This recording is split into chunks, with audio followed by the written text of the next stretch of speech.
Marilah sekarang kita pergi ke Bethlehem.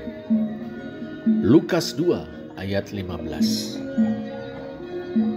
Setelah malaikat-malaikat itu meninggalkan mereka dan kembali ke surga, gembala-gembala itu berkata seorang kepada yang lain, "Marilah kita pergi ke Bethlehem untuk melihat apa yang terjadi di sana, seperti yang diberitahukan Tuhan kepada kita." Dalam teks Yunani kita membaca, Kai egeneto hos apelton ab auton eiston uranon hoi angeloi hoi poimenes elalun pros alelus dieltomen deheos Bethlehem kai idomen torema toto to gegonos ho kurios Eknorisen Hemin. Dalam terjemahan pribadi yang saya usulkan, setelah malaikat-malaikat itu meninggalkan mereka ke surga, para gembala itu berbicara seorang dengan yang lain, "Sekarang, ayo kita pergi ke Bethlehem, dan mari kita lihat perkara yang telah terjadi, yang telah Tuhan beritahukan kepada kita." Dari ketakutan yang amat sangat menjadi antusiasme yang meluap-luap. Itulah para gembala, kaum yang malam itu beratap langit berlantai bumi. Ketakutan, bahkan amat sangat ketakutan. Evo betesan phobon megan. Lukas 2 ayat 9. Ketakutan karena seorang malaikat Tuhan menampakkan diri kepada mereka dan kemuliaan Tuhan menyinari mereka. Mengapa mereka takut? Penampakan sosok-sosok Adi Kodrati biasanya membangkitkan rasa gentar dalam diri manusia. Jangankan para gembala, Imam Zakaria yang bersama dengan Elisabeth istrinya benar di hadapan Allah dan hidup menurut segala perintah dan ketetapan Tuhan dengan tidak bercacat. Lukas 1 ayat 6. Ia pun ketakutan saat melihat malaikat Gabriel berdiri di sebelah kanan mezbah pembakaran ukupan. Lihatlah Lukas 1 ayat 11 dan 12. Ketakutan melandanya, phobos epepesen epauton, Lukas 1 ayat 12. Apalagi para gembala, saudara. Orang-orang yang terbilang di antara kaum yang tidak hidup dalam kesalehan. Mungkin para gembala itu merasa tercekam seperti Yesaya, yang saat berhadapan dengan kemuliaan Tuhan sadar bahwa dirinya adalah seorang yang najis bibir dan layak untuk binasa. Yesaya 6 ayat 5. Syukurlah Yesaya beroleh rahmat. Kesalahanmu telah dihapus dan dosamu telah diampuni, kata salah seorang dari serafim yang menyentuh bibir Yesaya dengan bara yang diambil dengan sepit dari atas mezbah. Lihatlah Yesaya 6 ayat 6 dan 7. Syukurlah pula malaikat Gabriel menenteramkan hati Zakaria dengan berkata kepadanya, "Mei phobu, jangan takut." Demikian pula malaikat Tuhan itu menghalau ketakutan para gembala dengan berkata kepada mereka, "Mei phobeste, jangan takut." Dalam kasus Zakaria dan para gembala, perkataan jangan takut sekaligus berfungsi sebagai pengantar bagi kabar baik yang akan disampaikan para utusan surgawi itu. Ketakutan para gembala, saudara, kemudian berubah menjadi antusiasme yang besar. Sebab mereka telah mendengar kabar dari malaikat Tuhan. Apakah bunyi kabar baik itu? Kata malaikat Tuhan, sesungguhnya aku memberitakan kepadamu kesukaan besar untuk seluruh bangsa. Atau, sesungguhnya aku memberitakan kepadamu kabar baik yang akan menjadi sukacita yang besar untuk segenap umat. Idu euangelizomai humin haran megalen hetis estai panti tolao. Lukas 2 ayat 10. Ya, kabar baik itu adalah tentang sukacita besar bagi seluruh bangsa. Panti tolao, kata yang diterjemahkan oleh TBLAI dengan bangsa adalah holaos, yang merujuk pada umat, yakni umat Allah, bangsa Israel. Para gembala itu tercakup di dalamnya. Adapun kabar baik itu adalah hari ini telah lahir bagimu juru selamat, yaitu Kristus Tuhan di kota Daud. Etehte humin semeron soter hos estin Christos kurios en pole David. Hari ini telah lahir bagi kamu juru selamat yang adalah Kristus Tuhan di kota Daud. Lukas 2 ayat 11. Juru selamat, Kristus, Tuhan, apa dan siapakah dia?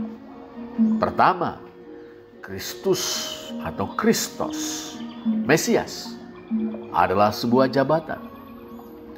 Ia adalah Maharaja Agung yang dipilih dan diurapi Allah dari keluarga Daud, ahli waris tahta Israel Raya untuk selama-lamanya. Sebagaimana kita baca dalam Lukas 1 ayat 31 sampai 33, malaikat Gabriel berkata kepada anak darah Maria, sesungguhnya engkau akan mengandung dan akan melahirkan seorang anak laki-laki, dan hendaklah engkau menamai dia Yesus. Ia akan menjadi besar dan akan disebut anak Allah yang maha tinggi. Dan Tuhan Allah akan mengaruniakan kepadanya tahta Daud bapa leluhurnya. Dan ia akan menjadi raja atas kaum keturunan Yakub sampai selama-lamanya. Dan kerajaannya tidak akan berkesudahan. Kedua, juru selamat atau penyelamat, soter, adalah tugas, peran, atau karyanya. Ia akan membebaskan umat Allah, wabil khusus wong cilik, kaum miskin dan tertindas, kaum yang terhisap dan terpinggirkan. Dalam Kidung Anak Darah Maria atau Magnificat Lukas 1 ayat 51 sampai 55 kita membaca, ia memperlihatkan kuasanya dengan perbuatan tangannya dan mencerai-beraikan orang-orang yang congkak hatinya. Ia menurunkan orang-orang yang berkuasa dari tahtanya dan meninggikan orang-orang yang rendah. Ia melimpahkan segala yang baik kepada orang yang lapar dan menyuruh orang yang kaya pergi dengan tangan hampa. Ia menolong Israel hambanya karena ia mengingat rahmatnya seperti yang dijanjikannya kepada nenek moyang kita, kepada Abraham dan keturunannya untuk selama-lamanya. Dalam nyanyian pujian Zakaria, Benediktus, Lukas 1 ayat 71 sampai 75 kita membaca, untuk melepaskan kita dari musuh-musuh kita dan dari tangan semua orang yang membenci kita, untuk menunjukkan rahmat-Nya kepada nenek moyang kita dan mengingat akan perjanjiannya yang kudus, yaitu sumpah yang diucapkannya kepada Abraham bapa leluhur kita, bahwa ia mengaruniai kita supaya kita terlepas dari tangan musuh dapat beribadah kepadanya tanpa takut dalam kekudusan dan kebenaran di hadapannya seumur hidup kita. Sedangkan dalam Kidung Eyang Simeon Nunc Dimittis, Lukas 2 ayat 29-32, kita membaca, "Sekarang Tuhan, biarkanlah hamba-Mu ini pergi dalam damai sejahtera, sesuai dengan firman-Mu. Sebab mataku telah melihat keselamatan yang daripada-Mu, yang telah Engkau sediakan di hadapan segala bangsa, yaitu terang yang menjadi penyataan bagi bangsa-bangsa lain, dan menjadi kemuliaan bagi umat-Mu Israel." Dalam perkataan Nabi Yesaya dari Yerusalem, Ia akan menghakimi orang-orang lemah dengan keadilan dan akan menjatuhkan keputusan terhadap orang-orang yang tertindas di negeri dengan kejujuran. Ia akan menghajar bumi dengan perkataannya seperti dengan tongkat, dan dengan nafas mulutnya ia akan membunuh orang fasik. Yesaya 11 ayat 4. Ketiga, Tuhan, Kurios, adalah sebutan hormat untuk menyapa atau memanggil Dia. Dalam bahasa Jawa, Gusti. Dalam bahasa Inggris, Lord. Sebagaimana dikatakan dalam Mazmur 110 ayat 1, "Demikianlah firman Tuhan kepada Tuanku." Dalam teks Ibrani kita membaca, "Naum Adonai Ladoni." Deklarasi Yahweh kepada Tuanku. Dalam Septuaginta kita membaca, "Epen ho kurios to kuriomu." Tuhan telah berfirman kepada Tuanku. Lantas, di manakah juru selamat yang adalah Kristus Tuhan itu dilahirkan? Di kota Daud, jawab malaikat Tuhan. En polei David. Saudara, dalam 1 Raja-Raja 8 ayat 1 dan 1 Tawarikh 11 ayat 5, kota Daud atau Ir Daud adalah Yerusalem, kota berbenteng di mana istana Daud berada. Demikian pula raja-raja keturunannya dari Salomo sampai Zedekia. Tetapi para gembala, saudara, orang-orang sederhana itu, rupanya cukup cerdas untuk memahami kota Daud sebagai kota di mana Daud dilahirkan atau kota dari mana Daud berasal. Itu bukan Yerusalem, melainkan Bethlehem. 1 Samuel 17 ayat 12. Seperti difirmankan Allah melalui Nabi Mika, "Daripadamu, Bethlehem, akan muncul, akan bangkit, akan muncul bagiku Dia yang akan menjadi penguasa atas Israel. Bimka liyetse lihiot moshel bayi Israel." Atau dalam terjemahan baru LAI, "Daripadamu akan bangkit bagiku seorang yang akan memerintah Israel." Mika 5 ayat 1. Para gembala itu tidak pergi ke Yerusalem, saudara. Tidak seperti para Majusi, Matius 2 ayat 1.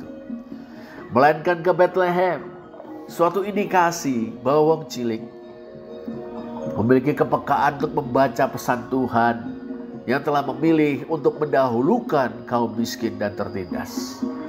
Dalam kenyataannya, mereka mengenali sang bayi yang kelihatan biasa saja.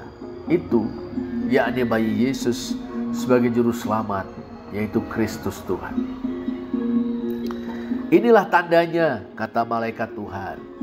"Kamu akan menemukan seorang bayi yang terbungkus dengan kain lampin yang sedang terbaring dalam palungan.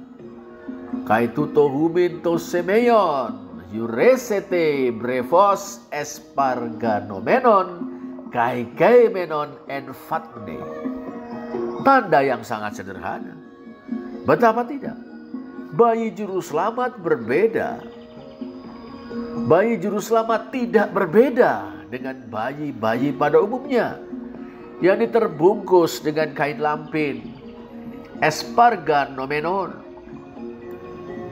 Bagi Kristus Tuhan, toh tidak seberuntung anak-anak para bangsawan Trah Kusuma Rembesing Madu. Ia terbaring di dalam palungan Emenon and Fatnei. Tiba-tiba sejumlah besar bala tentara sorga, Kletos Stratias Urani, ada bersama dengan malaikat Tuhan itu. Mereka mengumandangkan sebuah doksologia atau kidung pujian, kemuliaan bagi Allah di tempat yang maha tinggi. Doksa en hupsistois theo, kemuliaan di tempat maha tinggi bagi Allah. Sangat menarik, doksologia itu disusul dengan berkat dan damai sejahtera di bumi di antara manusia yang berkenan kepadanya. Kai epigeis eirene en anthropois Eudokias. Dan di muka bumi perdamaian di antara manusia-manusia yang berkenan kepadanya atau yang berkehendak baik. Saudara, doksologia dan berkat itu menghubungkan surga, yakni tempat yang maha tinggi, dengan bumi. Kita tahu surga merujuk pada tahta Allah. Langit yang mengatasi segala langit. Mazmur 148 ayat 4. Shemei Hasyamayim atau Hoi Uranoi Ton Uranon. Sedangkan bumi adalah bumi manusia yang memang tidak sebanding dengan surga, tapi dijadikan oleh Allah dan kemudian menjadi sasaran kepeduliannya. Kita ingat, pertolonganku ialah dari Tuhan yang menjadikan langit dan bumi. Ezri meim yewa osesyamayim wa arets. Mazmur 102 ayat 1. Nah, saudara, kelahiran Mesias atau Kristus, yakni anak Daud yang dipilih dan diurapi Allah untuk menyelamatkan umatnya, wabil khusus kaum miskin dan tertindas, kaum terhisap dan terpinggirkan, membuat bala tentara surga memuliakan Allah yang bertahta di surga, membuat bala tentara surga memohonkan berkat agar shalom atau irene terwujud di bumi, yakni di antara manusia yang berkenan kepadanya, anthropoi Eudokias. Saudara, ungkapan anthropoi Eudokias juga sangat menarik. Ungkapan ini bisa diartikan sebagaimana terjemahan baru Lembaga Alkitab Indonesia, manusia yang berkenan kepadanya. Artinya manusia-manusia yang diperkenan oleh Allah. Dalam Injil Lukas kita mendapati kata benda Eudokia atau kehendak baik, maksud baik, niat baik, kesukaan yang baik. Lukas 2 ayat 14, Lukas 10 ayat 21. Juga kata kerja Eudokeio yang artinya berkenan. Lukas 3 ayat 22, Lukas 12 ayat 32. Allah berkenan kepada Yesus yang dalam baptisan disebut sebagai anaknya. Lukas 3 ayat 22, Eudokeio. Allah berkenan kepada kawanan kecil. Lukas 12 ayat 32, Eudokeio, Tomikron, Poimnion. Kawanan kecil adalah komunitas yang dirintis Yesus, yang terutama terdiri dari kaum miskin dan tertindas. Lihat Lukas 4 ayat 17 dan 18, 6 ayat 20 dan 21. Dalam doanya di Lukas 10 ayat 21, Yesus mengatakan kepada Bapanya, adalah kehendak baik atau Eudokia Bapa untuk menyembunyikan pengetahuan tentang hubungan antara anak dan Bapa dari kaum bijak bestari dan cerdik pandai, sophoi kai sunetoi, tapi justru menyatakannya kepada orang-orang kecil, devia atau orang-orang sederhana. Di samping itu saudara, anthropoi Eudokias juga bisa diartikan sebagai people of goodwill, manusia-manusia atau orang-orang yang berkehendak baik. atau orang-orang yang memiliki niat atau kehendak yang baik. Eudokia sebagai kehendak baik manusia misalnya bisa kita lihat dalam Roma 10 ayat 1. Ini menyangkut Rasul Paulus. Filipi 1 ayat 9. Ini menyangkut orang-orang yang memberitakan Injil. Dan 2 Tesalonika 1 ayat 11. Ini mengenai orang-orang percaya. Dalam Injil Lukas, saudara, manusia-manusia yang berkehendak baik mencakup Eyang Kakung Simeon, seorang yang benar dan saleh yang menantikan penghiburan bagi Israel. Lukas 2 ayat 32. Dan Eyang Putri Hana yang siang malam beribadah dengan berpuasa dan berdoa. Lukas 2 ayat 37. Serta semua orang yang menantikan kelepasan untuk Yerusalem. Lukas 2 ayat 38. Ada juga orang banyak atau oklos, saudara, yang bertobat melalui pemberitaan Yohanes Pembaptis. Mereka terdiri dari orang-orang yang berbagi dengan sesamanya. Lukas 3 ayat 11. Demikian pula para pemungut cukai yang berhenti dari praktek-praktek manipulasi pajak. Lukas 3, 12 dan 13. Dan para prajurit yang meninggalkan praktek-praktek memeras dan merampoki rakyat. Memeras rakyat. Lukas 3, 14 dan 15. Bersama-sama dengan mereka yang terbilang sebagai orang-orang yang berniat atau berkehendak baik adalah kaum perempuan yang melayani Yesus dan murid-muridnya dengan kekayaan mereka.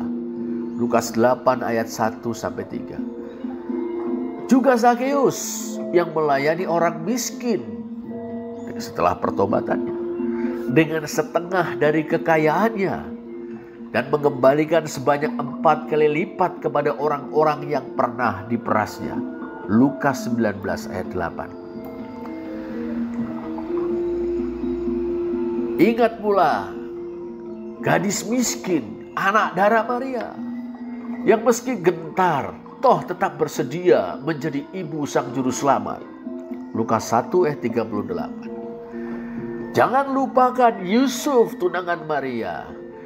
Lukas 2 ayat 4. Terah kesumaran besing madu yang miskin, namun mau memikul beban bersama dengan Maria demi kelahiran sang juru selamat. Demikian juga para gembala, orang-orang rendahan yang dikenal kasar, urakan, dicurigai suka mencuri. Mereka terbilang di antara kaum manusia yang berkenan kepada Allah dan orang-orang yang berkehendak baik. Saudara, dengan mengutus malaikat Tuhan untuk menyampaikan kabar baik kepada para gembala, Allah menunjukkan bahwa Ia berkenan kepada mereka. Mungkin baru pertama kali ini dalam seumur hidup mereka, para gembala, orang-orang yang dipandang hina itu, merasa bahwa mereka terbilang di antara manusia-manusia yang diperkenan oleh Allah. Pengalaman itu mengubah ketakutan para gembala menjadi sukacita, membangkitkan niat atau kehendak baik di hati mereka, dan menggugah, bahkan menyalakan antusiasme mereka. Tak heran saudara, setelah malaikat-malaikat itu meninggalkan mereka ke surga, para gembala itu berbicara seorang dengan yang lain. Sekarang, ayo kita pergi ke Bethlehem. Dan mari kita melihat perkara yang telah terjadi, yang telah Tuhan beritahukan kepada kita. Dieltomen deheos Bethlehem, kai idomen torema tutoto gegonos, hoho kurios ignorisen himin. Jangan tunda, sekarang juga, bukan nanti, bukan besok atau lusa. Oh, betapa antusias mereka. Lantas saudara, apakah maknanya? Marilah sekarang kita pergi ke Bethlehem.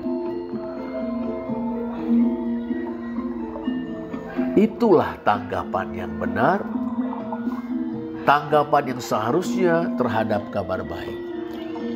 Juru selamat yaitu Kristus Tuhan sudah lahir bagimu. Tanggapan itu terbit dari iman. Tanggapan itu berdenyutkan pengharapan. Tanggapan itu bergelora dengan sukacita. Mereka percaya bahwa yang dikatakan Tuhan melalui malaikatnya benar, terpercaya sepenuhnya. Mereka berharap untuk sesegera mungkin berjumpa dengan Juru Selamat. Dan mereka bersukacita karena kabar baik itu. Bagi kita, saudara, yang hidup di sini dan kini, marilah sekarang kita pergi ke Bethlehem. Mari sekarang kita kembali ke Bethlehem. Apa maknanya? Pertama, mari sekarang kita kembali ke Bethlehem adalah suatu ajakan untuk melihat kembali pokok keselamatan kita. Dasar dari iman, kasih, dan pengharapan kita. Sumber dari sukacita dan panggilan pelayanan kita. Kita diajak untuk memandang kembali kepada Juru Selamat dan Tuhan atau junjungan kita, Yesus Kristus. Dialah yang akan menjadi sukacita yang besar bagi segenap umat. Karan megalen hetis estai pantitolao, Lukas 10. Mari kita perbarui, mari kita teguhkan komitmen kita kepada Yesus Kristus, Tuhan dan Juru Selamat kita. Yang kedua, ungkapan mari sekarang kita kembali ke Bethlehem adalah sebuah ajakan untuk kembali kepada keugaharian atau kesederhanaan. Lihatlah keluarga suci itu. Yesus dilahirkan setelah Maria dan Yusuf, kedua orang tuanya itu, menempuh perjalanan panjang dari Nazaret di Galilea ke Bethlehem di Yudea. Maria yang saat itu sudah hamil tua mengandung bayi Yesus, menempuh perjalanan sekitar 150 km bersama Yusuf. Tiba di Bethlehem, tidak ada tempat bagi mereka di penginapan. Ukten autois topos ento katalumati, Lukas 2:7b. Itulah sebabnya bayi yang dilahirkannya terbungkus dengan kain lampin yang terbaring dalam palungan, Lukas 2:7a. Terah kusuma rembesing madu dilahirkan dalam keadaan yang serba sederhana. Lantas saudara, bagaimana kita memaknai kesederhanaan atau keugaharian itu? Sederhana, ugahari berarti pandai-pandai mengucap syukur atas apa yang dikaruniakan Allah kepada kita. Ini membebaskan kita dari iri dan dengki. Sederhana berarti tidak pamer, tidak mencari puji-pujian yang sia-sia. Ini membebaskan kita dari kesombongan. Sederhana berarti pandai-pandai mengelola apa yang dikaruniakan Allah kepada kita, sehingga kita dapat mencukupkan diri dengannya. Sederhana berarti menyadari bahwa di dalam apa yang dikaruniakan Allah kepada kita, terdapat hak orang lain yang membutuhkan atau orang lain yang berkekurangan. Ini menolong kita membangun solidaritas. Sederhana berarti bersedia berbagi dengan sesama yang membutuhkan. Berbagi dengan sukacita. Dalam penggalan syair lagu Iman Injili yang murni, dengan limpah kita terima, dengan senang kita memberi. Kapitalisme saudara, satu sistem ekonomi yang berprinsip production for profit, produksi demi keuntungan, bukan production for people's needs, produksi untuk memenuhi kebutuhan manusia. Kapitalisme telah mendorong sementara orang ke dalam gaya hidup yang konsumeristis. Tapi kapitalisme juga mengalami krisis-krisis overproduksi, di mana produk-produk tersedia melimpah, tapi kebanyakan orang tidak sanggup membelinya. Para kapitalis membutuhkan pemerintah untuk menaikkan daya beli masyarakat.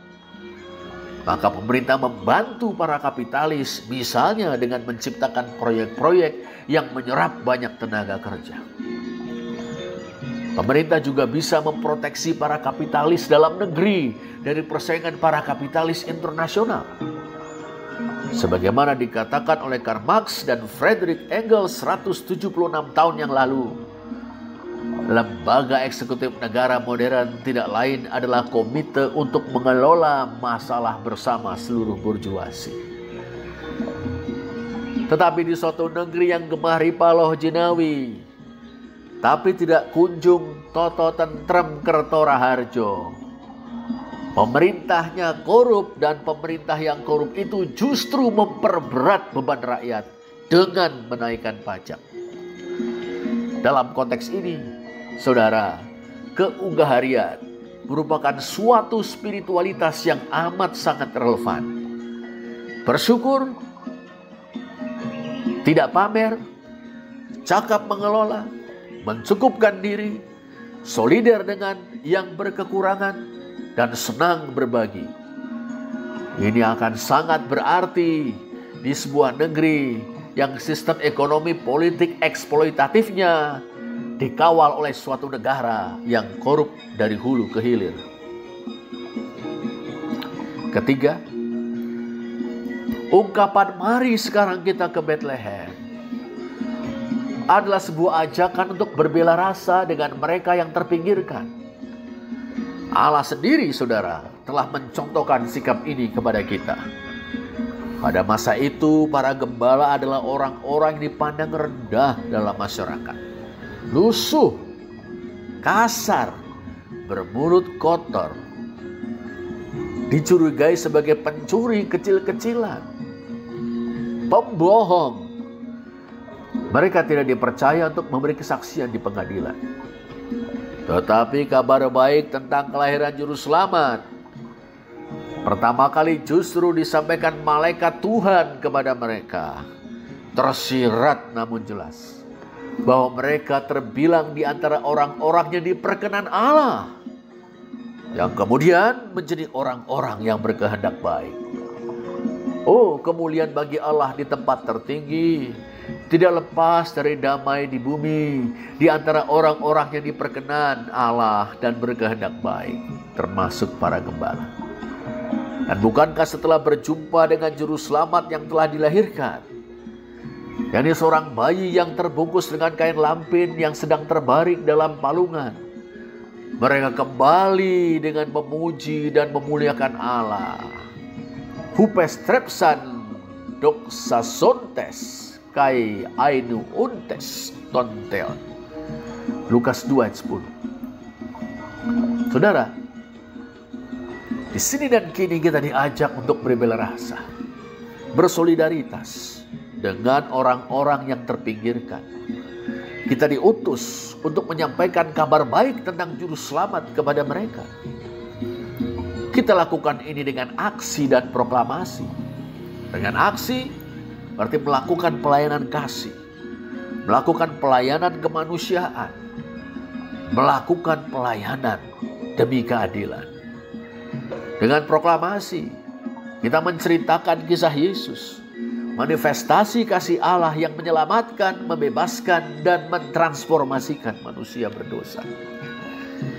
Mereka yang tinggal di jalanan, mereka yang menjajakan tubuhnya demi bertahan hidup atau karena dijerumuskan oleh orang lain, mereka yang terbilang di antara orang-orang yang memiliki orientasi seksual yang berbeda, mereka yang menjadi korban-korban sindikat pinjaman online, judi online, dan narkoba. Sebagaimana dulu, melalui malaikatnya, Allah menyatakan kemuliaannya dan memberitakan kabar sukacita keselamatan kepada para gembala, kaum terpinggirkan itu. Demikianlah sekarang, melalui kita, Allah akan menyatakan kasih, kuasa, dan kemuliaannya. Ya, melalui kita, gerejanya.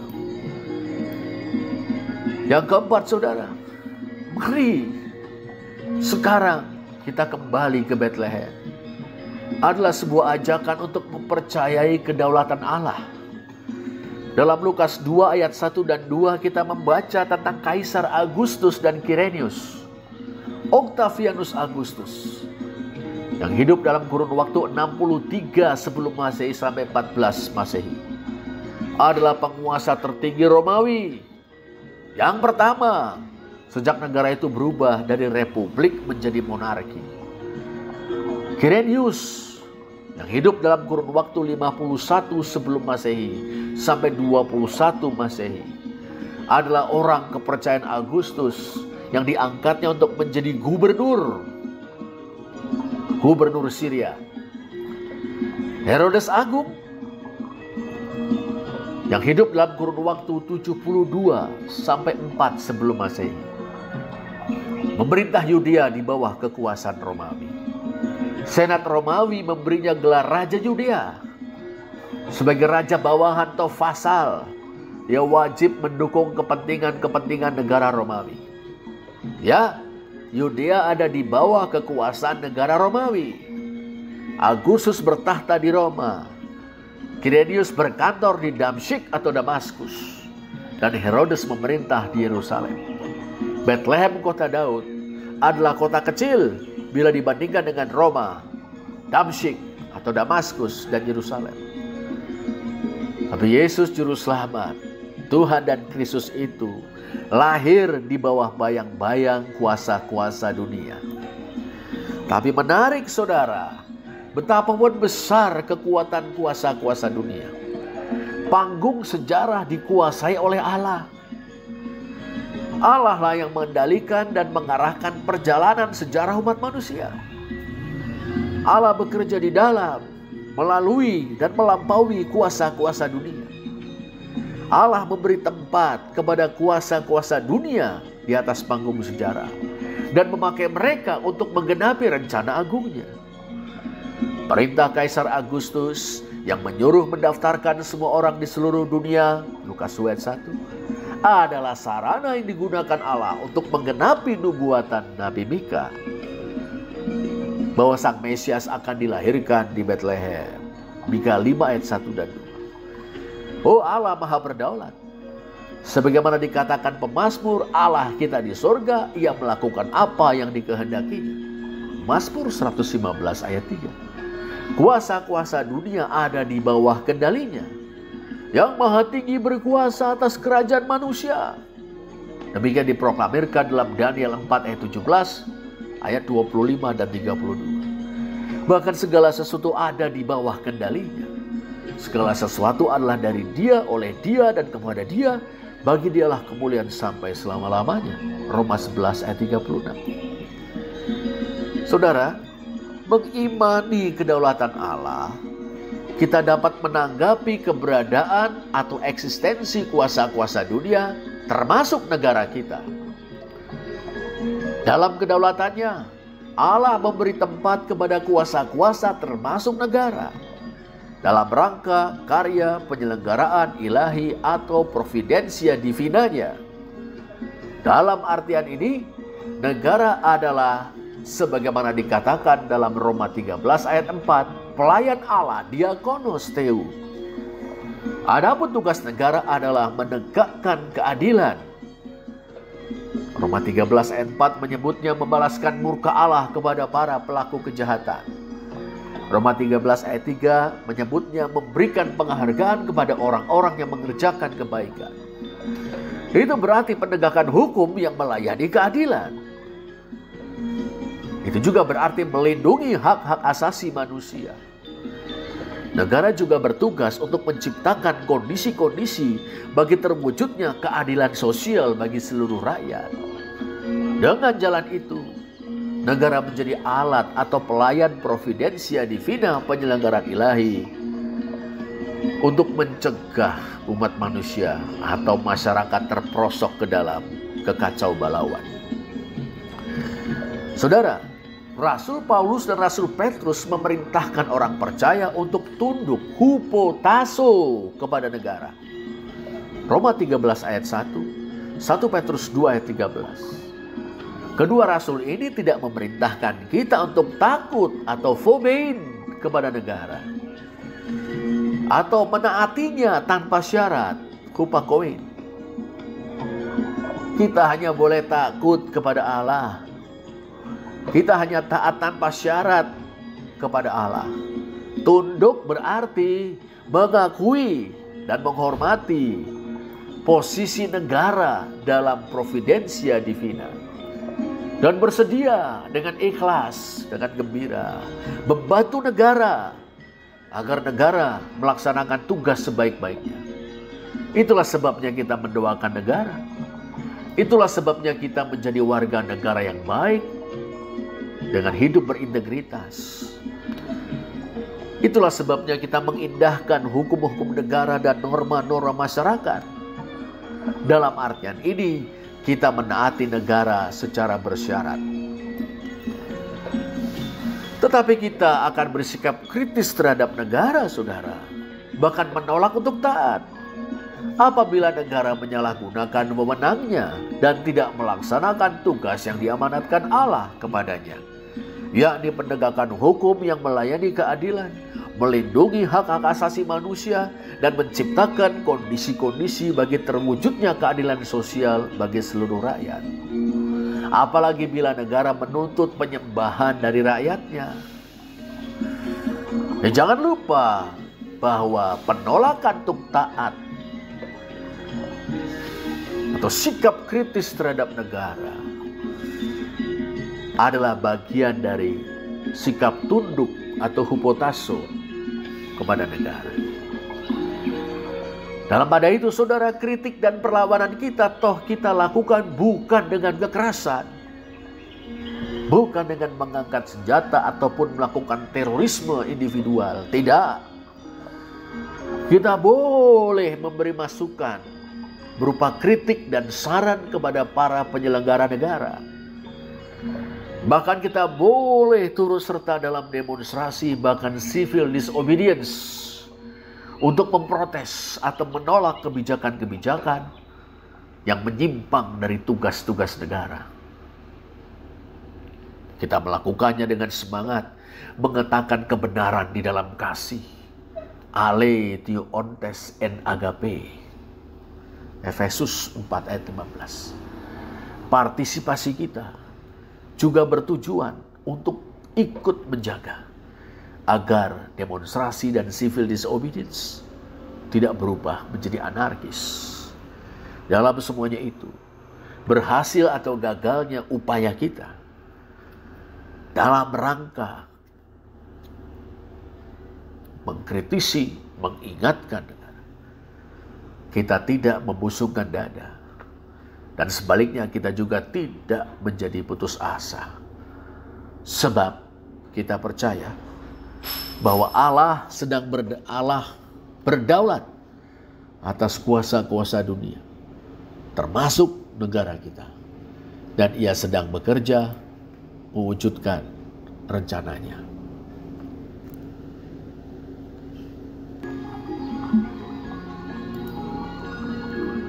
Marilah sekarang kita pergi ke Bethlehem. Marilah kita kembali ke Bethlehem. Itulah ajakan untuk melihat kembali pokok keselamatan kita. Dasar dari iman kita. Dasar dari kasih dan pengharapan kita. Sumber dari sukacita dan panggilan pelayanan kita. Itulah ajakan untuk kembali kepada keugaharian atau kesederhanaan. Itulah ajakan untuk berbela rasa dengan mereka yang terpinggirkan. Dan itulah ajakan untuk mempercayai kedaulatan Allah dan melaksanakan tugas-tugas kita dalam mendukung negara supaya dapat melaksanakan tugasnya sebagai pelayan providensia divina atau penyelenggaraan ilahi. Selamat Natal. Kiranya Tuhan memimpin kita dalam perjuangan yang mulia. Terpujilah Allah. Amin.